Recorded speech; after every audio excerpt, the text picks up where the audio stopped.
Last ready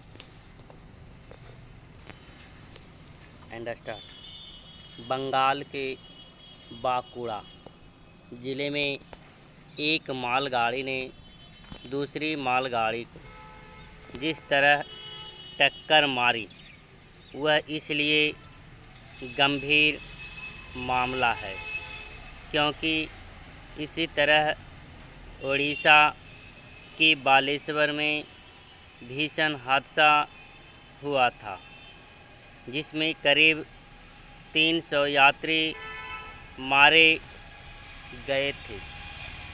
यह ठीक है कि बांकुड़ा ज़िले की दुर्घटना में कोई जनहानि नहीं हुई, लेकिन यह सामान्य बात नहीं कि 25 दिनों के अंदर उसी तरह 2 ट्रेनों टकरा गई जैसे बालेश्वर में टकराई थी और जिन्होंने ट्रेनों के सुरक्षित संचालन पर गंभीर सवाल खड़े किए थे। यह गनीमत रही कि बांकुड़ा में 2 मालगाड़ियाँ टकराई। यदि इनमें से कोई यात्री ट्रेन होती तो अनर्थ हो सकता था क्योंकि टक्कर बहुत भीषण थी। इस टक्कर में एक मालगाड़ी का इंजन दूसरी पर चढ़ गया और कई डिब्बे पलट गए। इस दुर्घटना के कारण कुछ घंटों के लिए ट्रेनों का परिचालन रोकना पड़ा और कई यात्री ट्रेनों को रद्द करना पड़ा या फिर उनका मार्ग बदलना पड़ा। इससे हजारों यात्रियों को परेशानी हुई। यह सहज समझा जा सकता है कि इस दुर्घटना से लोगों के मन में ट्रेनों के सुरक्षित संचालन को लेकर सवाल उठे होंगे। बांकुड़ा की दुर्घटना के बारे में यह बताया जा रहा है कि एक मालगाड़ी का ड्राइवर संभवतः इसलिए सिग्नल नहीं देख पाया क्योंकि उसे नींद आ गई थी।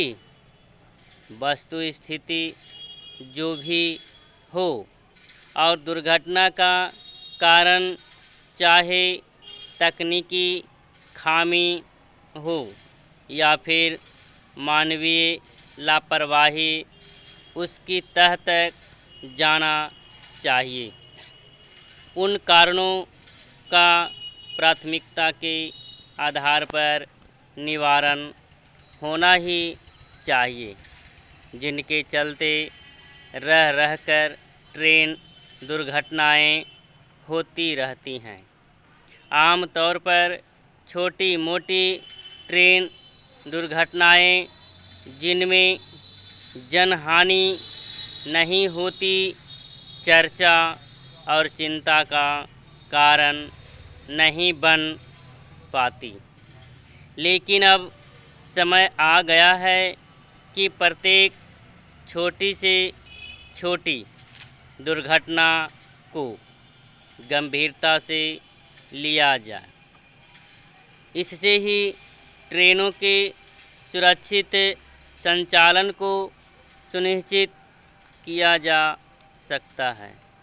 यह सही है कि पिछले कुछ समय में ट्रेन दुर्घटनाएं कम हुई है, लेकिन यह शुभ संकेत नहीं कि एक जैसे कारणों से बार बार हादसे होते रहते हैं। ट्रेन दुर्घटनाओं को रोकने के लिए उन्नत तकनीक का उपयोग बढ़ाने के साथ मानवीय भूल की गुंजाइश को कम करना होगा। ध्यान रहे, कई बार मानवीय भूल सतर्कता के अभाव का परिणाम होती है। ट्रेन दुर्घटनाओं को रोकने के लिए जिस कवच प्रणाली को प्रभावी माना जा रहा है वह अभी समूचे रेल नेटवर्क के केवल 2% हिस्से में ही लागू हो सकी है। साफ है कि उसका दायरा तेज़ी से बढ़ाना होगा। इसके साथ ही ट्रेन हादसों को रोकने के अन्य उपाय भी करने होंगे, क्योंकि कवच प्रणाली हर तरह की दुर्घटनाओं को रोकने में सहायक नहीं। ट्रेन दुर्घटनाओं को रोकने के मामले में हमें जापान सरीखे देशों से भी सीख लेने के लिए तत्पर रहना चाहिए, जहां ट्रेन हादसे न के बराबर होते हैं।